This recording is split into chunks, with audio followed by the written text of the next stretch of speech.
반갑습니다. 송지준입니다. 이번에 법원이 정말로 상식적인 결정을 내려줬습니다. 이 결정이 나오고 난 뒤에 비상식적인 인간들 같은 경우는 지금 이제 날뛰고 있죠. 대표적으로 이재명과 그 조무리기들 같은 경우는 비상 무슨 회의를 열고 지금 어떻게 이걸 대처할지 고민을 한다라고 하는데, 저는 좀 이해가 잘 안 되는 게, 이거를 대처하고 자시고가 뭐가 있나요?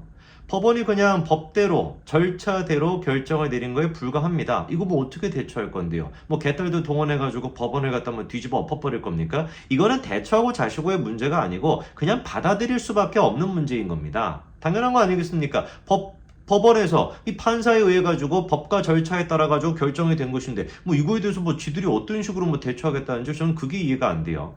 그리고 이번에 정말 상식적인 결정이 나온 거에 대해 가지고 많은 분들이 박수를 치고 계시는데, 저는 참 이 모습을 보면서 뭐라고 할까요? 이 대한민국의 상황에 대해서 참 절망감을 느꼈습니다. 너무나 당연한 게 지켜진 것인데 이거를 기뻐해야 된다라고 하는 거. 그리고 또 여전히 헌재 같은 경우는 정신을 못 차리고 지금 난동을 부리고 있다라는 거. 저는 이 부분들을 보면서 한편으로는 상식이 지켜져가지고 다행이다라는 생각이 들지만, 다른 한편으로 같은 경우는 정말 대한민국이 이렇게까지 엉망진창이었구나라는 참담함이 느껴지더라고요.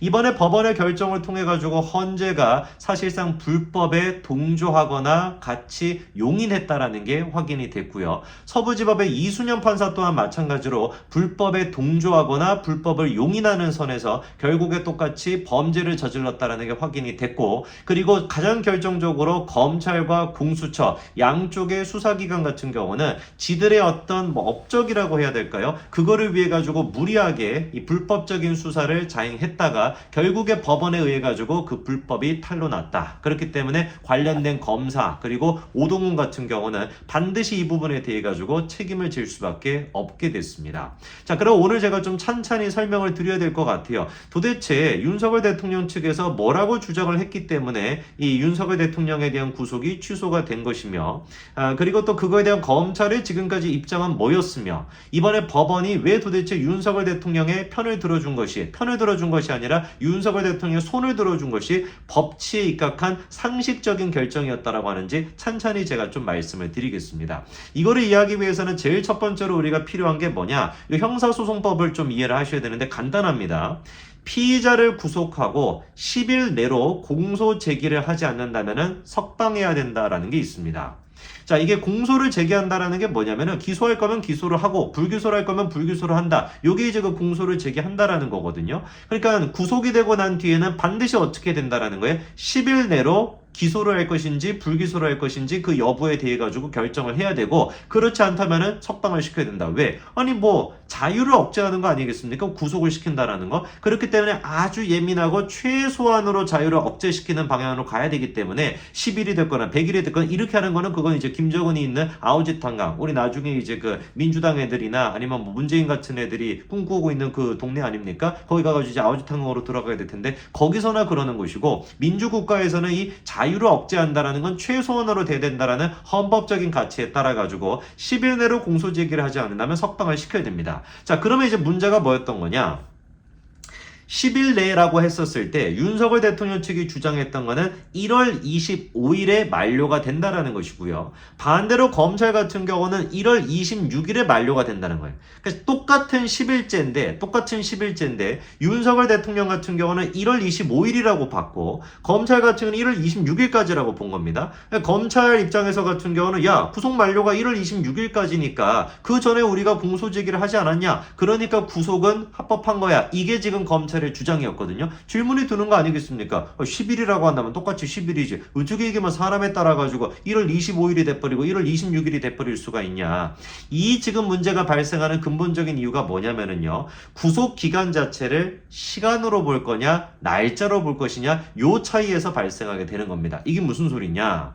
예를 들어 가지고 제가 구속이 됐어요. 구속이 돼 가지고 이제 서류 같은 거를 이제 왔다 갔다 하는 그런 시간이 있지 않겠습니까? 관련돼 가지고 조사받고 한다면은, 그럼 예를 들어 가지고 제가 사건을 이제 서류 같은 거를 이제 접수를 시켰는데 오늘 저녁 6시에 이게 접수가 됐어요. 저녁 6시에. 근데 이게 처리가 어쩌고 저쩌고 되고 나가지고 그 서류가 이제 다 정리가 된 게 다음날 00시 2분이 됐다고 치자고요. 그러면 실질적으로 지난 시간은 얼마나 시간이 지났습니까? 6시간 2분이 지난 거죠. 무슨 말인지 이해되시죠? 근데 이거를 날짜로 따지게 된다면 이틀이 되잖아요. 무슨 말인지 이해되십니까? 자, 그러니까 윤석열 대통령 측에서는 시간으로 따져야 된다라고 주장을 했기 때문에 1월 25일이라고 하는 게 나온 것이고, 검찰 측에서 같은 경우는 무슨 소리야? 구속기간이라고 하는 것은 시간이 아니라 날짜로 세야 되기 때문에 이거는 1월 26일이 돼야 되는 거야. 이렇게 차이가 발생을 한 겁니다. 아까 전에 6시간과 이틀이라고 하는 게 이해가 되시죠? 그렇죠? 자, 그럼 여기서 이제 우리가 상식적으로 누구의 입장이 맞냐라고 봤었을 때는 당연히 윤석열 대통령 측의 얘기가 맞는 겁니다. 아까 제가 대전제를 뭐라고 말씀을 드렸죠? 헌법에서는 당연히 기본이 뭐다? 피의자의 구속을 시킨다라고 하는 것은 최소한으로 돼야 된다. 개인의 자유를 억제시킨다라는 건 최소한으로 이루어져야 된다라는 게 기본 중에 기본이거든요. 그렇기 때문에 이거를 시간이라고 한다면 시간으로 봐야 되는 것이지, 6시간 2분 지난 거를 갖다가 이틀이라고 한다면 구속기간이 연장이 되지 않습니까? 이거는 누가 보든지 간에 반헌법적일 수밖에 없는 것이죠. 바로 그 부분에 대해 가지고 그래서 이번에 법원이 뭐라고 결정을 내려준 것이냐. 구속기간은 어떻게 해야 된다? 날이 아닌 실제 시간으로 계산하는 것이 타당하다. 이유가 뭐냐? 이유까지도 놀랍게도 지금 똑같습니다. 뭐라고 이유를 얘기하냐? 헌법과 형사소송법이 정한 신체의 자유, 불구속 수사의 원칙 등에 비추어 볼 때 수사관계 서류 등이 법원에 있었던 시간만큼 구속기간에 산입되지 않도록 해석하는 것이 타당하다.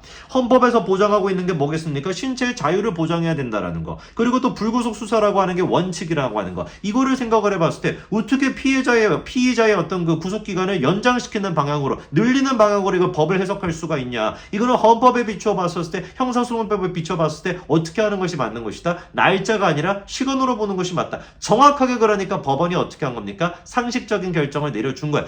헌재가 사실 이런 얘기를 했어야 되는 거 아닙니까? 이러니까 우리가 지금 헌재에 대해 가지고 미치고 팔짝대 노릇이라고 하는 거 아닙니까? 헌재가 단 한 번이라도 이거에 대해서 지적했습니까? 윤석열 대통령 구속기간이 연장돼 있는 거에 대해 가지고 이런 말도 안 되는 반헌법적인 이런 모습에 대해 가지고 헌재가 단 한 번이라도 지적한 적이 있냐고. 국회 측이랑 그 다음에 검사를 갖다가 불러다 놓고 너네 지금 뭐 하는 거냐? 어떻게 이렇게 피의자를 갖다가 신체의 자유를 억제하는 방향으로 이렇게 법정을 갖다가 마음대로 왜곡할 수가 있냐? 이거는 헌법적인 것이 아니다 라고 하는 얘기를 판사님이 지금 할 것이 아니라 헌법에 대한 최고 기관이라고 하는 헌재가 얘기했어야 되는 거 아니냐고요. 당연한 거 아니겠습니까? 헌재가 해야 되는 역할을 지금 판사님이 하고 있다니까요.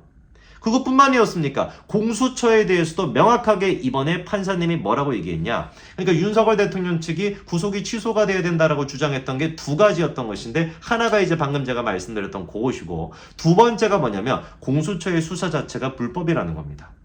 아니, 공수처 같은 경우는 내란죄에 대해서 수사할 수 있는 권한이 없는데 어떻게 공수처가 수사를 합니까? 라는 것 자체가 윤석열 대통령 측의 주장이거든요. 근데 이게 그냥 단순한 주장이 아니라 법에 입각해서 봤었을 때 공수처는 실제로 내란죄를 수사할 수가 없고, 그 법을 누가 만들었습니까? 민주당 애들이 만들지 않았습니까? 검수완박 시켜가지고 내란죄를 그래서 경찰만 수사할 수 있도록 했잖아요. 그 부분에 대해서 명확하게 이번에 판사님이 뭐라고 또 얘기를 했냐? 공수처의 수사 범위에 내란죄는 포함되어 있지 않다. 이러면은 지금 오동훈이 어떻게 되는 거야? 이 범죄자 되는 거 아닙니까? 이순영 판사는 어떻게 되는? 이 범죄자 되는 거 아닙니까? 불법적인 수사를 용인하거나 불법적인 수사에 입각해가지고 피의자를 체포시키고 피의자에 대한 압수해까지도 진행했다라고 한다면 그거 책임은 이순영이가 져야죠. 오동훈이 당연히 져야죠. 두 사람 전부 다 제가 봤을 땐 깜빵 동기가 돼야 될 것 같은데, 판사 보고 있고 지금 저런 식으로 막 설칠 게 아니라. 그리고 또 이번에 판사님이 뭐라고 했냐? 공수처와 검찰은, 잘 들어보십시오, 서로 독립된 수사기관임에도 불구하고 아무런 법률적인 근거 없이 형사소송법이 정한 구속기간을 서로 협의해 나눠 사용했다. 아니, 이게 무슨 뭐 짬짬이 아냐고요. 미친 것들 아닙니까? 우리가 지금까지 얘기해왔던 거 아닙니까? 아니, 도대체가 지들이 무슨 법률적인 근거를 가지고 구속기간을 갖다가 전반부는 공수처가 해, 후반부는 검찰에게, 지들이 뭐라고 그렇게 할 수 있습니까? 이미 그게 불가능하다라고 검찰 측에서 그때 윤석열 대통령에 대한 구속을 연장시켜달라고 요청했었을 때 법원이 기각시켰죠. 근데도 검찰이 정신 안 차리고 또 그거를 요청했다가 두 번이나 법원이 기각시키지 않았습니까? 기억나시죠? 그렇죠? 이번에도 법원이 정확하게 정리를 해주는 겁니다. 공수처가 수사한 거는 불법이다. 내란죄 그거 포함이 안 되는데 왜 했냐? 그리고 구속기간을 갖다가 어떻게 검찰과 공수처가 짬짬이 하듯이 나눠가지고 이거를 쓸 수가 있냐? 다른 것도 아니고 피의자에 대해 가지고 체포를 시키고 구속을 시키는 것인데, 이 얘기를 판사님이 지금 할 것이 아니라 누가 있어야 돼? 헌재가 있어야 되는 거 아닙니까? 헌재는 인권 개무시해도 되나요? 피의자에 대해 가지고 마구잡이로 그냥 해도 되는 건가요? 이 판사님이 지금 얘기하는 모든 근거가 어디 있는 겁니까? 헌법을 근거로 해가지고 얘기하고 있는 거 아닙니까? 그런데 어떻게 이 얘기가 헌재에서 나오는 것이 아니라 판사님에서 밖에 얘기가 안 나오냐고요. 정말로 저는 헌재가 이게 문제가 심각하다. 이번 이 결정을 통해 가지고 윤석열 대통령의 체포가 이게 취소가 됐다라는 결정은 그냥 단순히 윤석열 대통령이 자유의 몸이 됐다. 일시적으로 자유의 몸으로서 재판을 받는다. 이 차원의 문제가 아니라 수사를 했던 공수처, 영장을 발부했던 서부지법, 이순영 판사, 그리고 헌재 이 세 가지에 대한 모두에 대한 사실상 이 인간들이 이 지금 사람들이 전부 다 불법을 자행하거나 용인하고 있다는 게 확인이 됐다라는 아주 중요한 결정이었습니다. 여기까지 말씀드리겠습니다. 감사합니다.